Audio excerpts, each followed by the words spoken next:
Morning, church. We're in Mark 9. We got a lot of ground to cover. So if you'll jump over there, we'll get going. I get accused this time of year on occasion by those who love me of bah humbugism. And it really has a lot to do with the fact that I really despise how the gospel narrative gets watered down this time of year. And by that I mean that there are such two-dimensional images that we project on a regular basis of Mary and Joseph and the donkey, and then we add a lot of additional things to the narrative, the little drummer boy and elves and reindeer and Black Friday. I don't know if you guys saw on the CNN website the day after Thanksgiving, this guy went into Walmart to videotape the shenanigans of folks on Black Friday. And he just accidentally caught on video this big guy that came in and basically beat some folks up so he could get a little flat panel TV they were selling for cheap. And I'm amazed at that in the name of Jesus the Christ, we beat each other up over a television we probably don't even need, and the person to whom we're going to give the TV probably doesn't need it either. So, yeah, I have a problem with a lot of what happens during the Christmas holiday. I'm thankful that the world stops occasionally to think about the birth of Christ, the most influential human that's ever walked the planet. We're getting ready for the newspapers, and everybody are talking about the biggest funeral since Winston Churchill. You guys know who I'm talking about? Nelson Mandela. And I don't really care what you think about Nelson Mandela. The guy's got a big footprint. I mean, he's made a mark. But the changes that Nelson Mandela made on this planet absolutely pale in comparison to the changes that Jesus the Christ made. It absolutely transformed the planet. And so I think that we do a lot of disservice this time of year in kind of the two-dimensional, almost trite way that we handle the biblical narrative about the birth of Jesus. One of the things that I think is so important is that faith in this whole thing, the idea that a virgin gave birth to a son, the fact that a star appeared and led wise men to the place where Jesus was.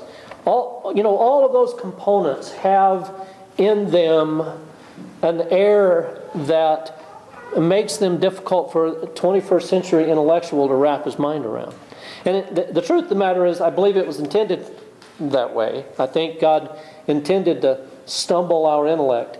But it's important to realize that, and there's a slide coming up in a minute that just has this as the title, faith is not for wimps. It's difficult and messy business. God doesn't expect blind faith, and I cannot stress this enough, that you show me somebody with blind faith and I will show you somebody who is lazy and has fallen back on the previous generation's orthodoxy. I just guarantee you that's what's going on.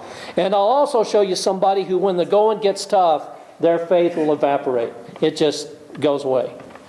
And I see it, guys, I'm seeing it on a regular basis, where people who have no real faith of their own, and I'm talking to you young people now, you have got to question what your parents teachers are teaching. You've got to develop your own faith. It can't be the previous generation's faith. Because what's going to happen is it'll work well until your wife gets cancer, or until you lose a job, or until you're stuck in a job that's just sucking the soul out of you, and then your faith is going to evaporate.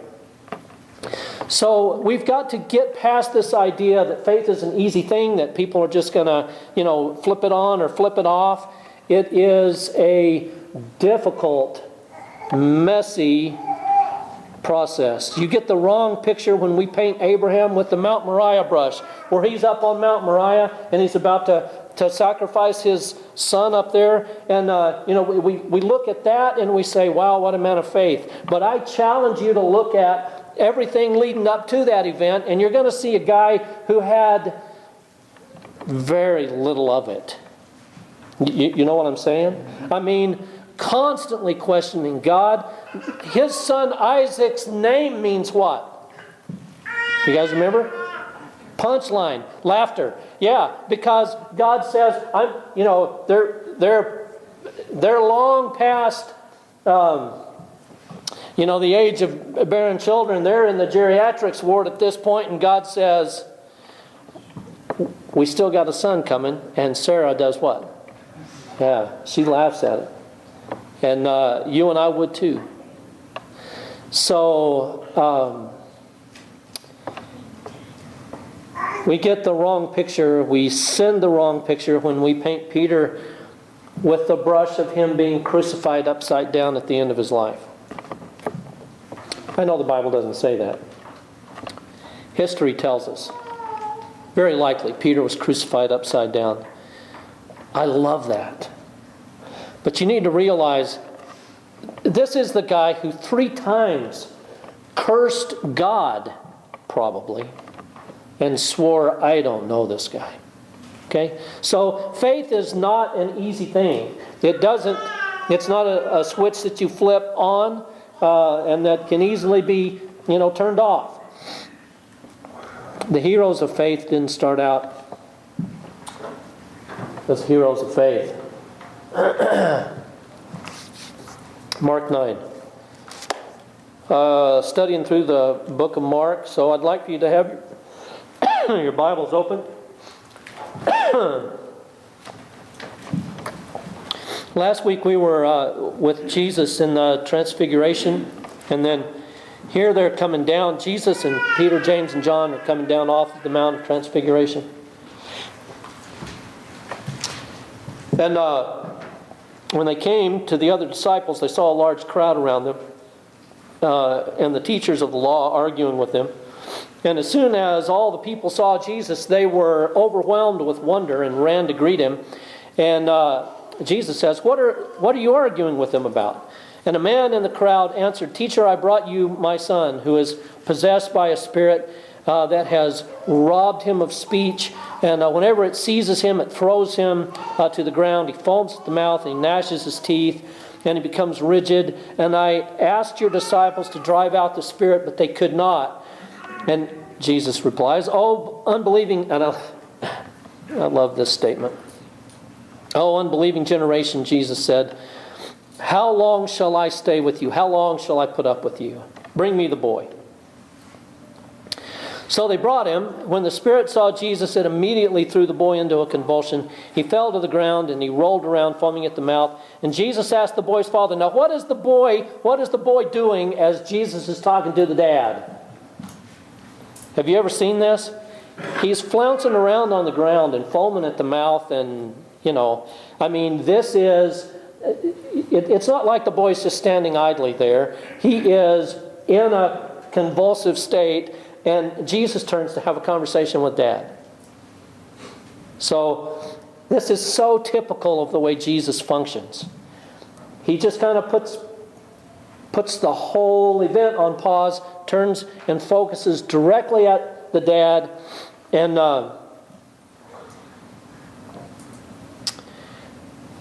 Jesus says, How long has he been like this? And the father replies, From childhood. It's often thrown him into fire and water to kill him, but what?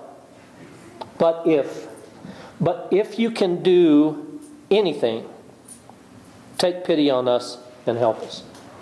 And Jesus replies, what? If you can, as if to say, what?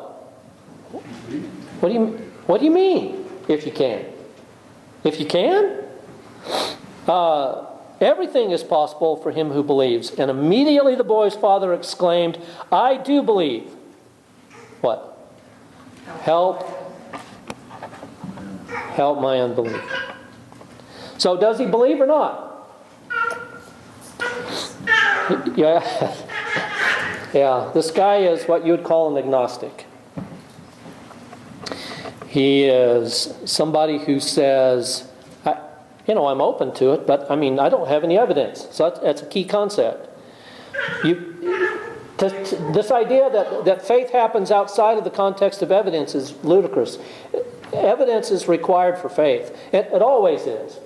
And it's so important here that Jesus doesn't look the guy in the eye, as do some modern day faith healers, and say, well, if you have faith, I can heal you. Jesus is just about to give this guy the evidence that he needs to believe.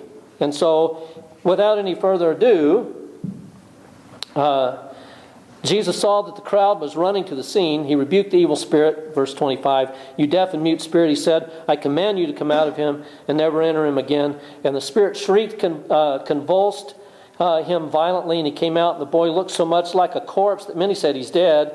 But Jesus took him by the hand and lifted him up, and he stood up. And after Jesus had gone indoors, his disciples asked, well, why couldn't we do that? I love that. It looks easy, doesn't it? From the outside looking in.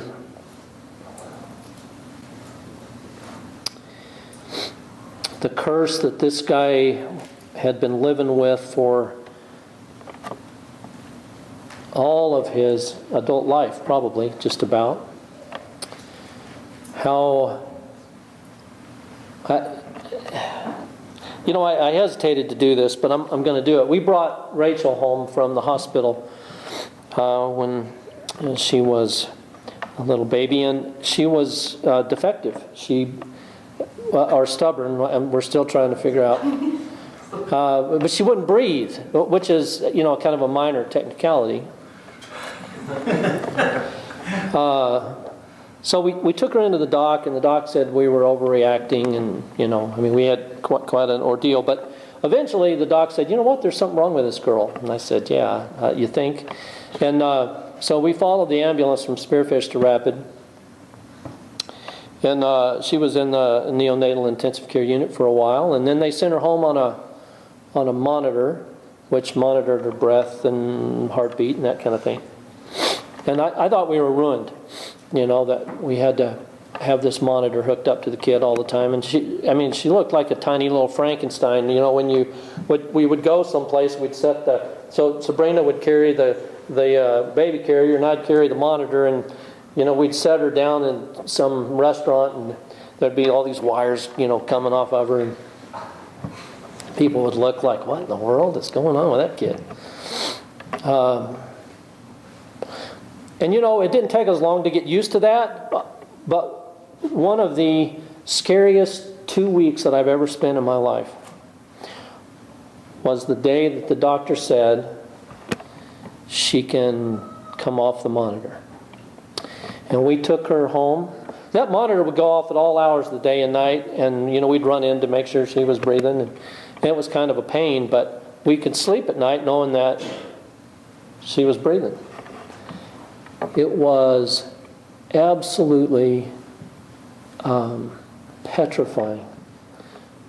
The 2 weeks after we took her off that monitor, not knowing, if we lay her down, is she going to, do one of those stubborn deals where she stops breathing? Or can you imagine this guy's life? Having to monitor this kid 24 hours a day, 7 days a week. I'm loving him and realizing that there is no hope for this kid. So when Jesus says, what do you think? And he says, Jesus says, if you believe, all things are possible for those who believe. And he says, I I do believe. On second thought, no, I really don't. I mean, see what I'm saying? Faith is sloppy business. And Jesus doesn't put his hand on his hips and say, well, when you get some faith, come back. Right? He looks at this person and he realizes what you and I know intuitively, that faith is hard, messy business.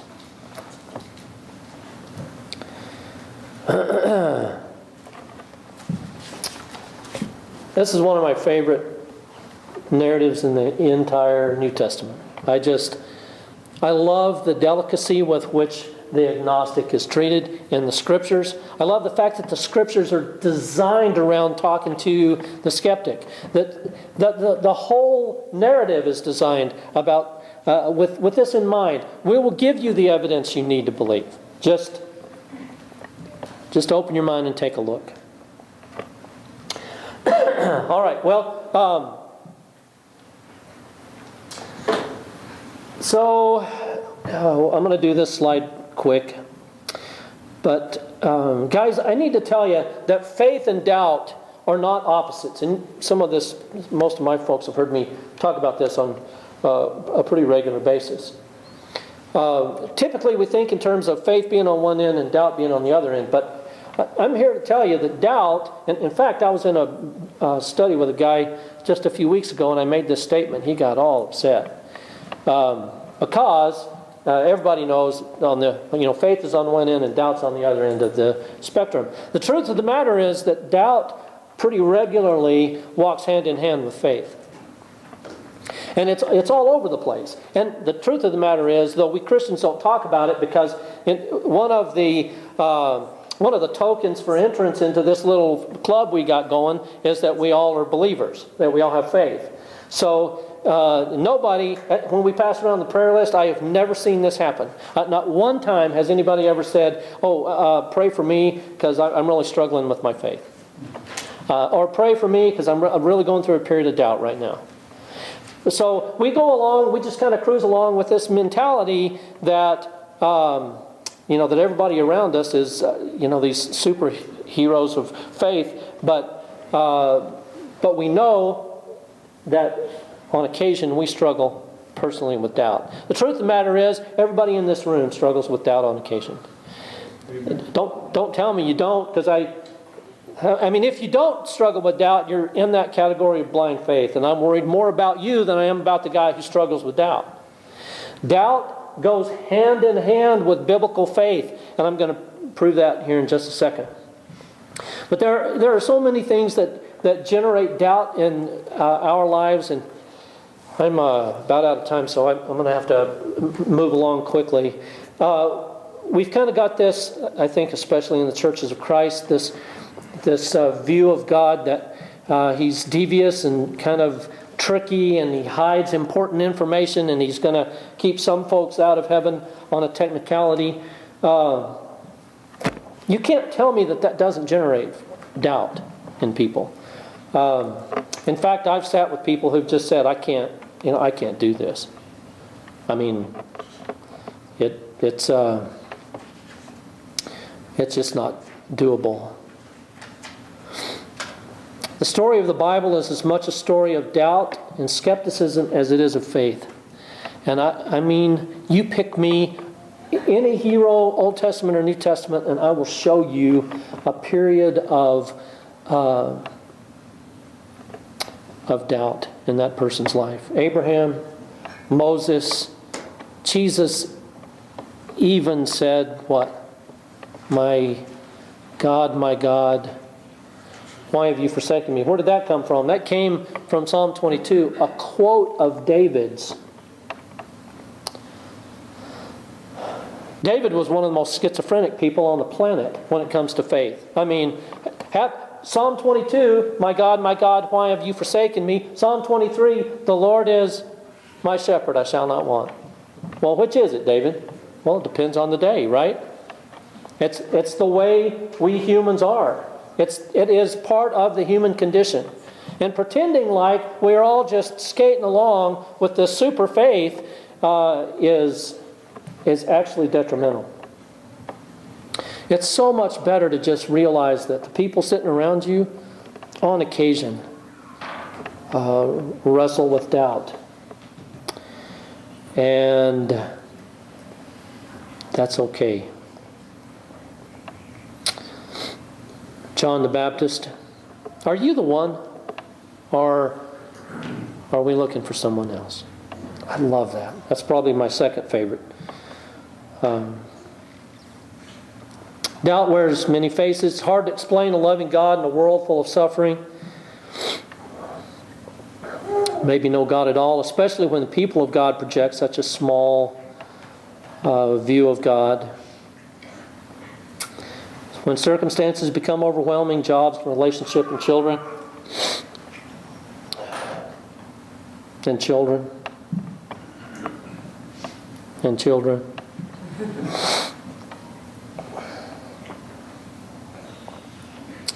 And all the time, God's PR machine, the church, keeps cranking out these silly little pieces of propaganda that say things like just smile and believe, you know. Well, it's not that simple. So, last slide, we'll be done. There are 4 phases of faith, I think. I don't think you're going to find a passage of Scripture that says this necessarily, but I think phase 1 is that your intellect has to collect some evidence. And you can't undermine the importance of this aspect. I mean, you've got to collect evidence. This guy in Mark 9 had to have some evidence before he could believe. So Jesus says, all things are possible for those who believe, and he says, oh, I do believe. On second thought, I don't believe. Help my unbelief. So he's looking for some evidence. So you've got to collect some evidence before you can have faith. But then faith extends out beyond where your intellect can go. That's the frustrating thing about faith.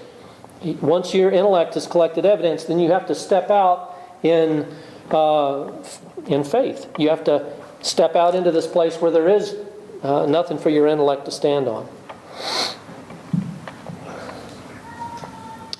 And then once you've begun to focus on the unseen, Ephesians 1 talks about the eye of your heart being enlightened. Hebrews 11, faith is the substance of things hoped for, it's the evidence of things not seen. That's our kind of our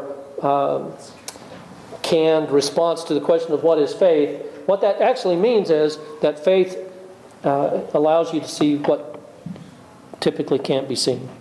And the Hebrew writer is going to go on to say that faith works like this. You only truly believe that which motivates you to what? Action.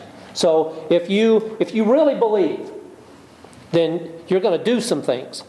That faith is going to lead you to do something. So, and I love Tim getting up and doing what he did this morning and underscoring the idea that this isn't about works. It's not about works.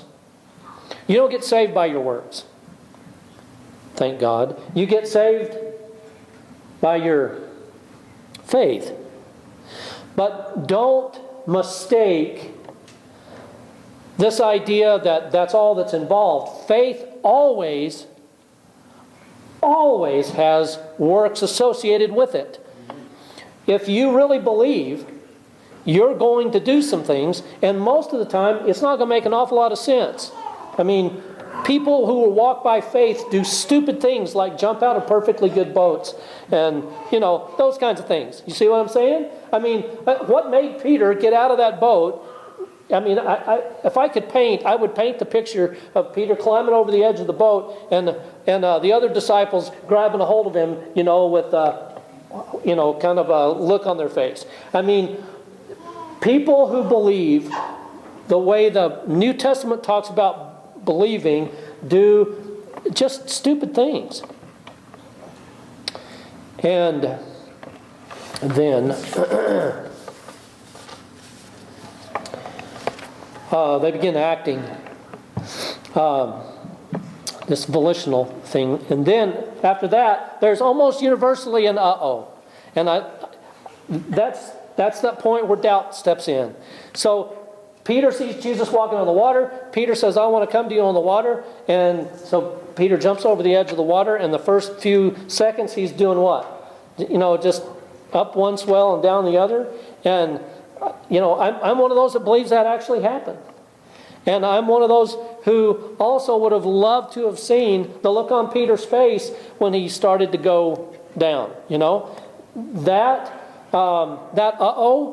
doubt is so universal when it comes to people walking by faith. They step out in faith, they do something that's absolutely crazy by the world's standards, and then immediately there is a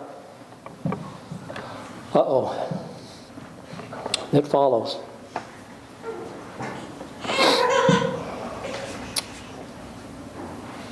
Shadrach, Meshach, and Abednego. There's so many of them in the New Testament and Old Testament. Who step out in faith and then find themselves immediately saying, maybe that was not the most intelligent thing I've ever done.